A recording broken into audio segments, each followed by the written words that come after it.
Welcome to the module on teasing, one of the more important and, of course, more popular modules that go along with the 12 Months to Mastery program and with learning to meet women.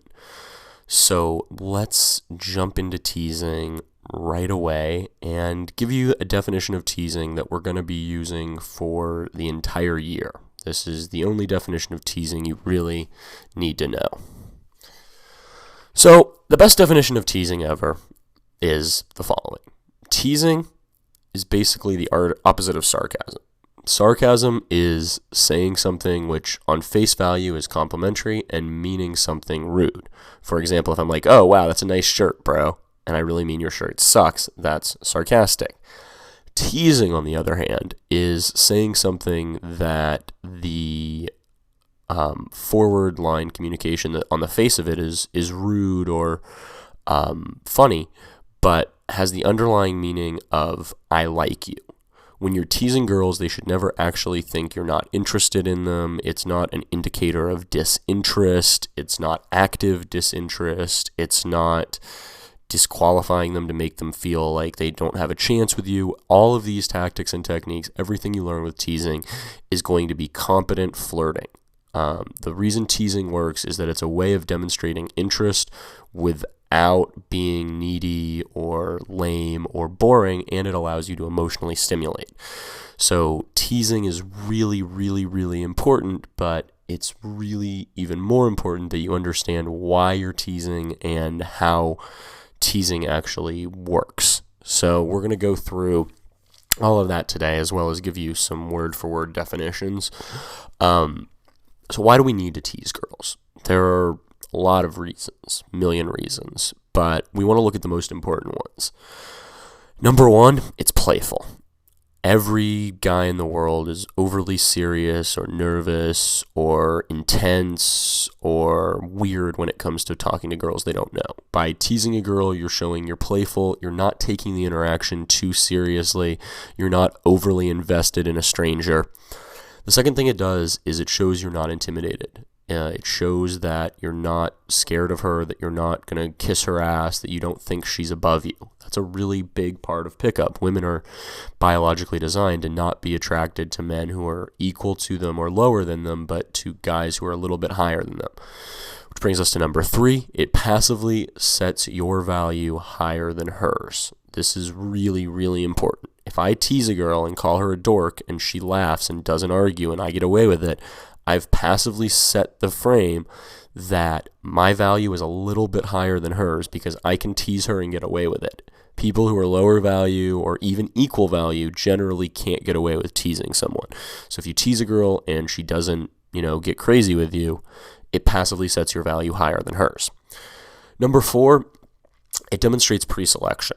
The only guys who tease women, especially women they've just met, are guys who are used to being around girls a lot, are guys who have a lot of female friends, are guys who get girls, are guys who grew up with a lot of women, are guys who understand women. So by simply teasing, you're demonstrating that you get how the attraction process works and that you understand girls, you get girls. And lastly, it stands out. So few guys tease women. So few guys are willing to risk missing up their chances to try to build attraction. So just the act of teasing in and of itself can be enough to stand out in an attractive way.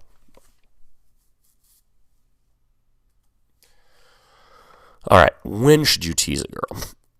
Now, there's a short answer and a long answer here, but for now, I want to just give you the short answer. And the short answer is anytime after you've established social comfort. In general, you're going to establish social comfort first, get the girl comfortable with us, get the girl interested in talking to us more than she's interested in not talking to us or getting us to leave, and then we're going to tease a girl to break rapport and move the interaction from social comfort to attraction. We need some sort of emotional stimulation. We need to break rapport to gain some emotional momentum in order to move from social comfort into attraction, and teasing is generally going to be how we do that.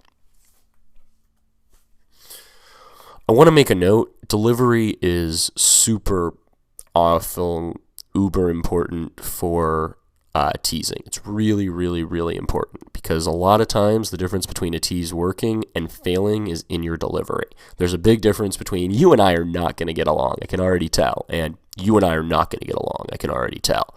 So you want to make sure that you smile and or touch the girl when you're teasing her. Again, coming back to the key point that guys like Mystery and other guys who want to teach this very like hardcore disqualifier game type stuff don't want to believe, which is that the girl should always know you're just joking around with her. You should never have to say I'm just kidding, because the girl should get that you're not seriously busting her balls. So that's a big part of it. Delivery is really, if you're teasing already and it's not working for you, or you're just not getting any reactions, it's either because you're going off script and using lame teases that don't work, or it's because of your delivery.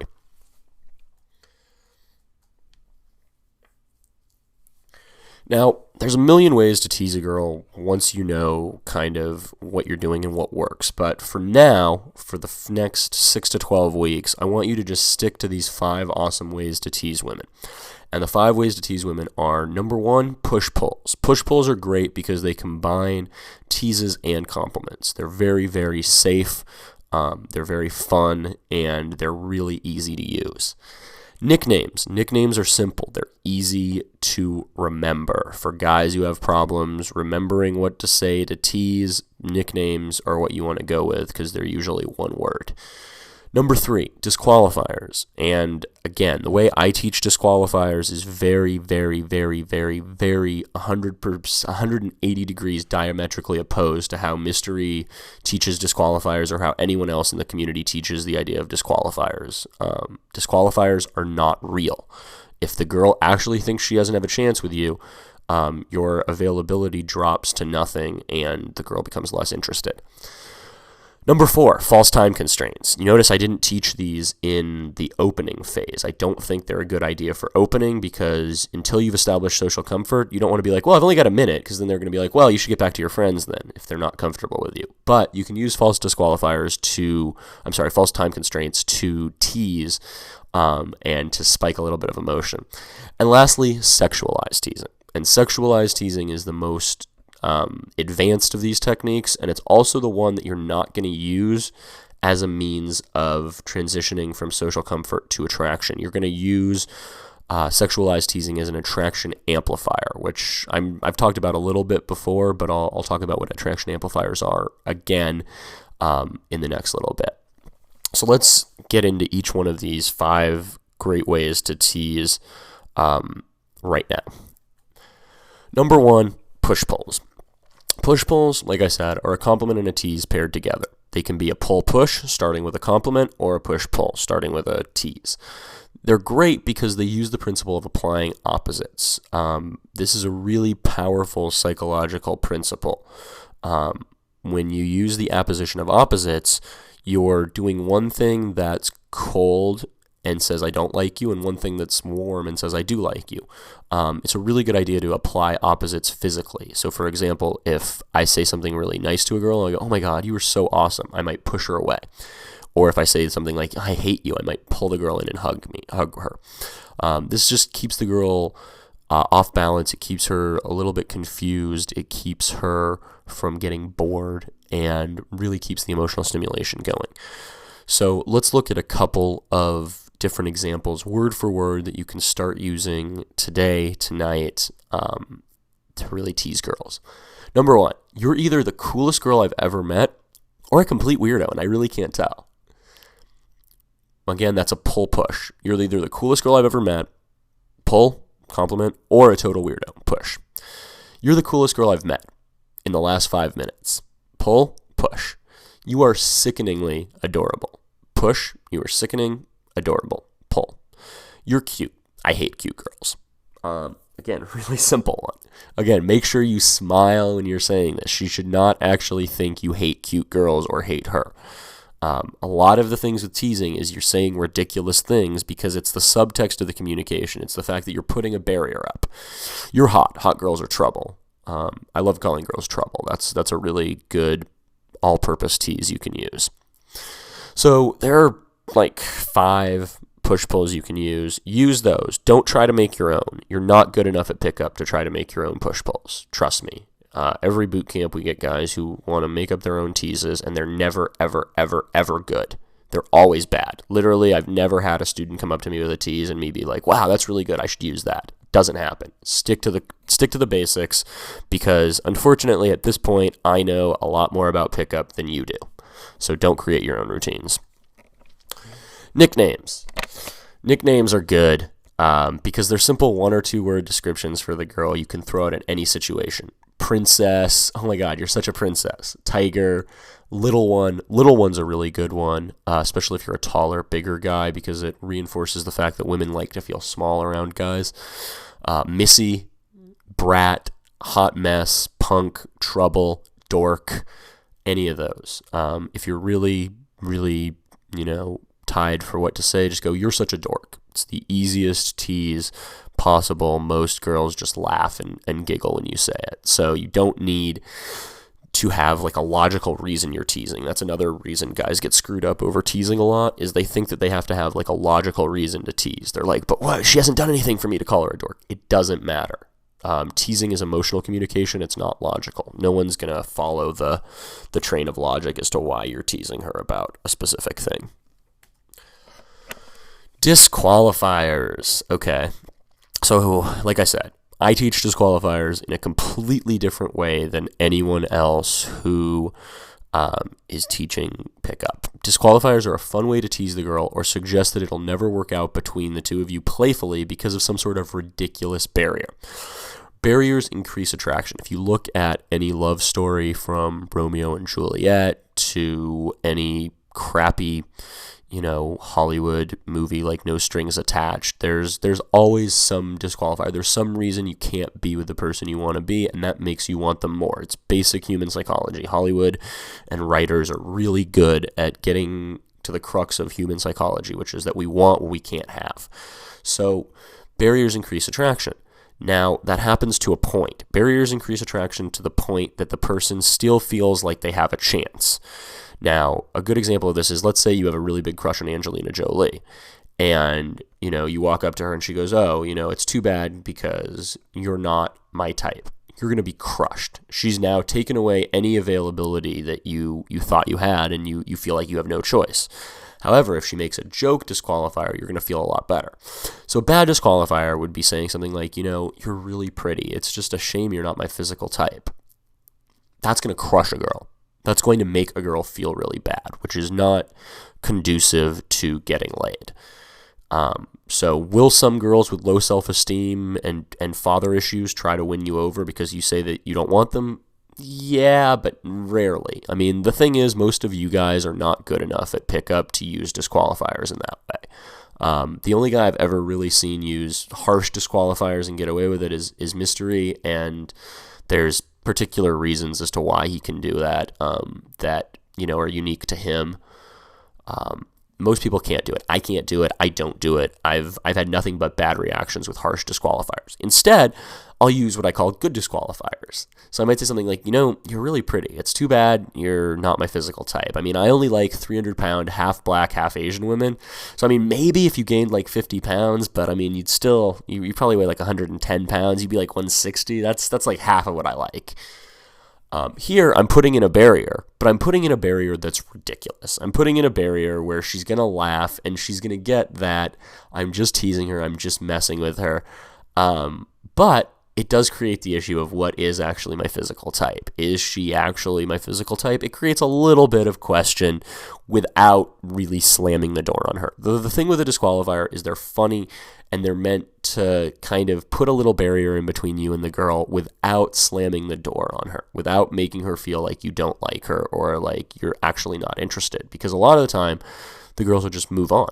Especially in a group, especially if you're doing group theory and you're talking to her friends and stuff, she'll think, oh, he's interested in my, less attractive friend, not me. I'll go grab a drink or something or find a guy who likes me. So disqualifiers should never actually make the girl think that you're not interested in her. That's a good general rule. And again, the funnier and the more playful they are, the better they work. False time constraints. False time constraints are great teases when done to indicate that she's done something weird and you're thinking about leaving playfully. So, for example, if I'm talking to a girl and she says, she's from Orange County, I might look at my wrist where my watch should be, or if I have a watch on that night, and be like, wow, look at the time. I really have to go wash my hair now. I totally forgot. And then I'll keep talking. Or, wow, I just remembered I have to go comb my fake mustache, or I have to go feed my fish, or I have to go bathe my cat, I have to go wash my hair. Whatever it is, it's just a fun little false time constraint that you throw out there that's a playful tease when the girl says something you can misinterpret. This is a great way of using a second tease if, you want to keep the interaction playful. You generally aren't going to do these to break rapport to move into the attraction phase. Sometimes it'll happen, but it's more rare. And the next type of tease you're never going to use to move into the attraction phase. Sexualized teasing.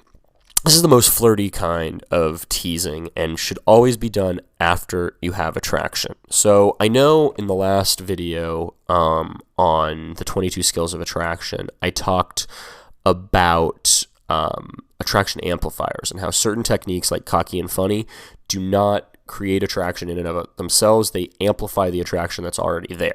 Sexual teasing is another attraction amplifier. If you tease a girl sexually and she's not attracted to you already, it can be creepy and it can stall you out a little bit. But if she's already attracted and you tease her in a semi-sexual way, then you're bringing up sex in a way that's non-threatening, which is the key to getting laid. If you can get a girl talking about sex, you can get a girl into bed.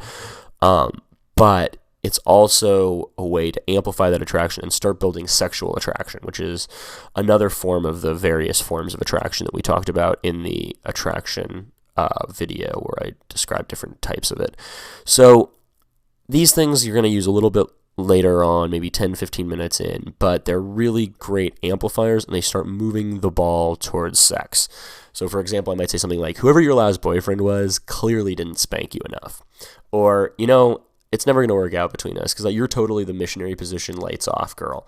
Or, you couldn't handle me. You'd be walking funny for a week. Or I might, if I spill something on a girl and she's like, you made me wet, I'd be like, I have that effect on women.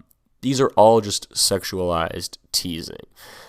It's the idea of making a joke about sex based on her. You're teasing her about sex, either about her being bad at it or about, her not being disciplined enough or whatever. But the idea is that you're teasing her in a sexualized way. Do not use this as the first tease. Do not. You will creep girls out. Do not use this too early on. Once you have attraction, then and only then can you start to use sexualized teasing.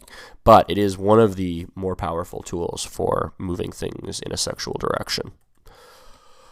All right, now I want to quickly give you 5 frames for creating your own teases. As you get better at this, as you work on this for 6-12 weeks, you'll start to get bored of the other teases, or you'll start to get good at them, and you'll start to want to create your own. So in general, in the beginning, when you're starting to create your own teases, you want to stick to these 5 frames, because these frames will help you create teases that are in the right overall direction, as opposed to just teasing a girl for whatever. The first frame is I'm out of her league. I'm too good for her. She's in my friend zone. I'm a little out of her league. Maybe if she, got a little cooler, she could date me, but she's down here, I'm up here, to quote Kelly Clore and Ben Simone from The Real Housewives of New York. Number 2, she's a sexual predator. She's trying to get you into bed. She's a player. She wants you, anything like that. Sexual predator, tease her for trying to pick you up. Number 3, this is kind of the opposite of sexual predator, where she's trying to pick you up. She's messing up her chances with you. She keeps doing things that mess up. You can subtract points. You can tease her that she's never going to get you into bed with stuff like that. Number 4, I'm trouble for her and she should stay away from me. I'm trouble. I'm bad news. I'm a horrible person. I sleep with her sister and break up with her on holidays so I didn't have to buy her things, etc. However, you're bad for her and would be bad news and she should stay away. And number 5, she's just crazy. She's insane. She's a crazy person. And then you just frame anything she does as her being crazy and, wild, especially anything she does that indicates she's not that interested in you. So those are 5 frames. Once you experiment with teasing for, like I said, 6 to 12 weeks, it takes a while to get good at teasing. Just because you throw out a line that's uncalibrated every single set doesn't mean you're good at teasing. You want to really work on your calibration, work on your understanding of where that girl is emotionally as to when you should try to tease her. All right, let's recap. First, we define teasing as teasing is saying something rude while meaning I like you. We talked about why to tease. It's playful. It shows women you're not intimidated by them. It shows them you're pre-selected. You understand women. It stands out from every other guy. And it allows for something to push back with, to invest in the interaction. That's another thing I forgot to mention. When we talk about qualification and pushbacks, I'll talk about that a little bit more. But a tease can often generate something for the girl to push back against. We talked about when to tease, how to break rapport at the start of the social comfort phase to begin generating attraction. We talked about the 5 best ways to tease: push-pulls, nicknames, disqualifiers, false time constraints, and sexualized teasing. And we talked about the 5 frames for teasing, which are: I'm out of your league, she's a sexual predator, she's messing up with you, I'm trouble and she's crazy, I'm trouble and she's crazy. So let's move on to our exercise. Your exercise here is pretty simple this week. All I want you to do is pick a default tease from this video and use it every single time you talk to a girl, even if it feels forced, even if you're not sure if it's right, even if whatever your lame excuse that you come up in your head with not to tease a girl is. Every time. And you're going to be doing that for, like I said, the next 6 to 12 weeks. So get used to using teasing. It is one of the key tools for picking up women on cold approach. All right, next week we're going to have a video for you on storytelling, which is another one of the key skills for all of this stuff, so you're definitely not going to want to miss that. And I will be back to talk to you next week. Take care.